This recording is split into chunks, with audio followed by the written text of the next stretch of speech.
Hello again, my fellow patriots. Biden's fracking stance may cut 19 million jobs, raise electric prices, says the Energy Secretary. Fracking makes up a large part of the economy in key battleground states like Pennsylvania and Texas. Now, especially with Biden's little comment about, banning fracking and all this other good stuff. Yeah. They say that Texas is in play. Nah, ain't gonna happen. A Joe Biden presidency could undo the fracking executive order, which could come at astronomical costs to the U.S.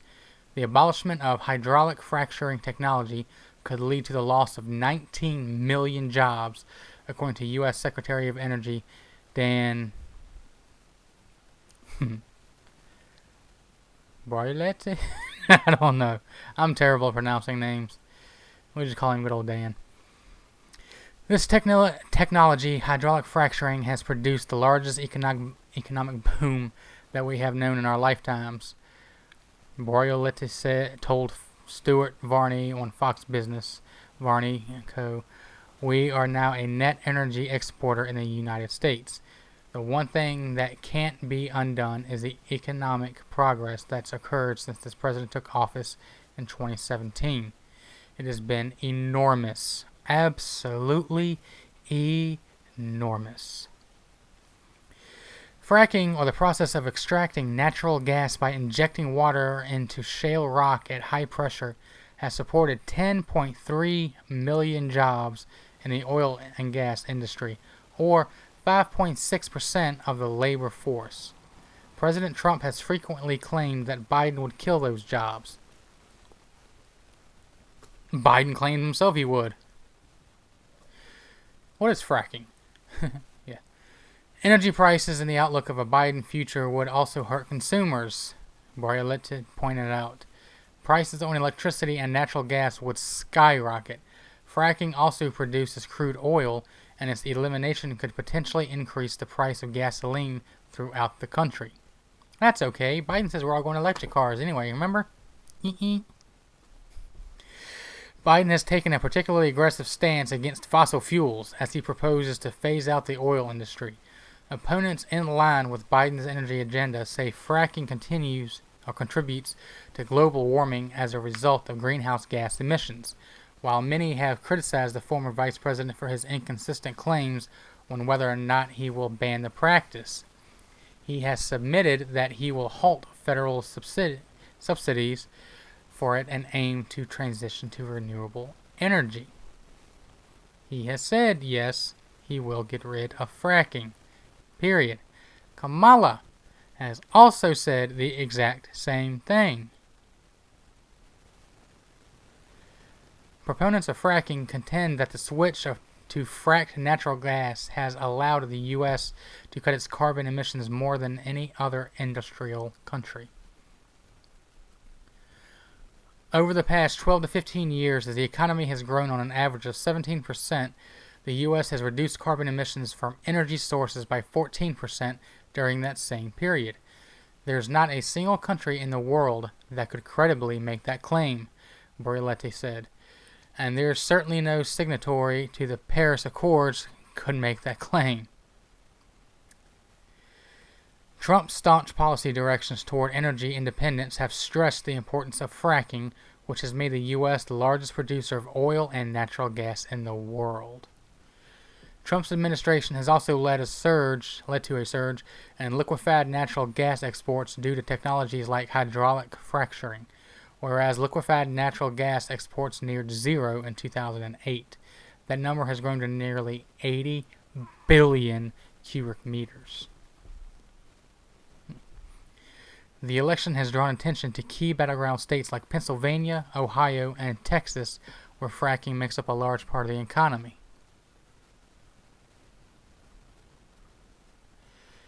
Now, 19 million jobs that Biden and Kamala both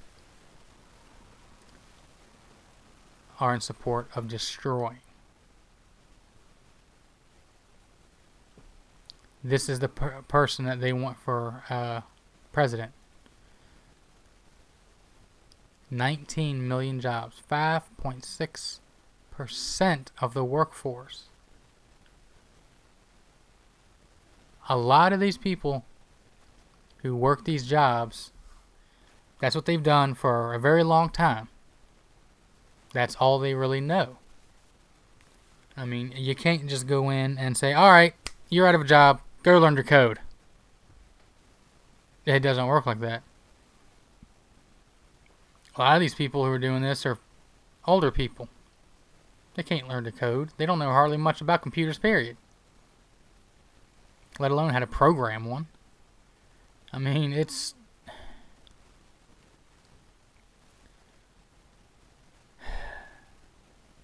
They want to destroy the U.S. I mean, I'm all for, bringing in renewable energy. Yeah, it'd be nice to have, wind farms set up or solar, stuff like that. That eventually, over time, we can fall back to and, increase the output of and, further along the technology so it's much more efficient. That'd be awesome. I don't have a thing against electric cars or anything like that. I can think they're cool. Don't get me wrong, I still love my old muscle cars and even some import cars.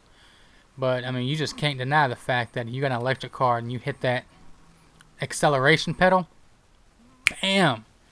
Instant torque. Can't get that in a motor vehicle. I mean, gas power, internal combustion engine just can't do it. I love the roar of a good old V8.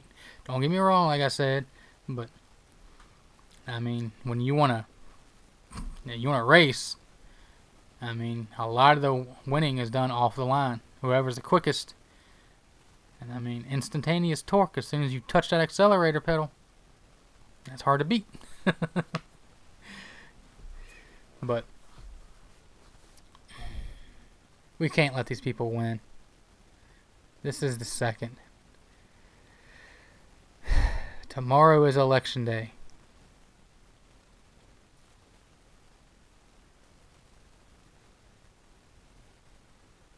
We cannot let these people win.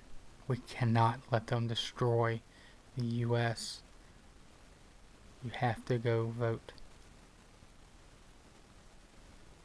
You have to prepare yourself for what happens after the vote. Now, the previous video, Trump's building a wall around the White House. There are already talks of demonstrations in Washington, and it's going to be all over the U.S. On election day, tomorrow, there's going to be mass unrest, riots, what have you. But if Trump wins, whenever it is officially announced, it is going to be all out chaos. You have to be prepared. Things were going to get bad. The police, don't count on them. A lot of them are defunded. They can't do anything. And a lot of them won't. I mean, they're the police, but they're people too. If they know for a fact that they are going to be put in danger and risk losing their life, I mean, they do that day after day. Whenever they put on that badge and, go to work, that's what they do. But whenever they are just, 100 police officers are going up against 3,000 or 4,000 people, oh, they're not going to do it. They're going to stay home. They're just going to let the city burn. Because, I mean, the police aren't going to be able to stop it. If enough people come out, I mean, the military won't even be able to stop it. They won't. And it's not like they can just, drop bombs on things or whatever. I think they can't do that. This is in cities and stuff. They can't. So these people will pretty much go until they tire themselves out. Or they run out of, ammunition, Molotov cocktails, whatever. They will destroy everything. You know, even top Democrats have said, we don't get what we want. No, just burn the system down. Take it all down. That's a lot of the Black Lives Matter supporters. The top of them, you know, coming out on TV saying that. And then you've got all the other little dumbasses running around listening to it.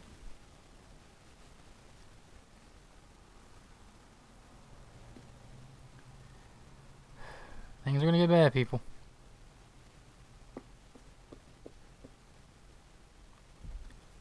You know, don't be a statistic. These riots and stuff are getting normal and commonplace. We can't let that happen. I mean, news places aren't even reporting on them anymore because it's so commonplace.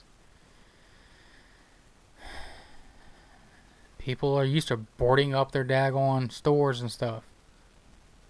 Alright, well, oh God, something happened. Alright, honey, get the plywood.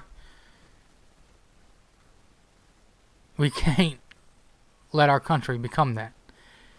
If it comes down to it, we have to stand up and fight back. If they want a revolution, well, then they might end up getting one. But it's not going to be them against the government. It's going to be patriots and militias against all of them. Because we're not going to let our country be torn apart by little snowflakes like these. No. No. That'll never happen. The sad part about it is, a lot of these people are young. That's the youth. That's supposed to be the future.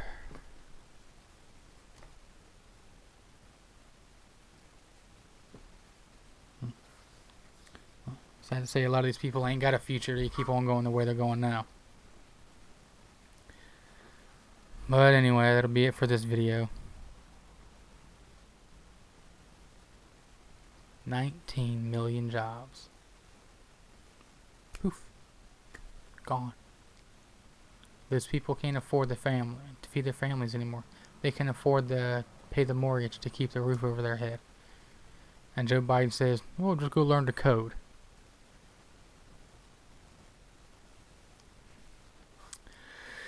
Stay vigilant, America. And I'll see you in the next video.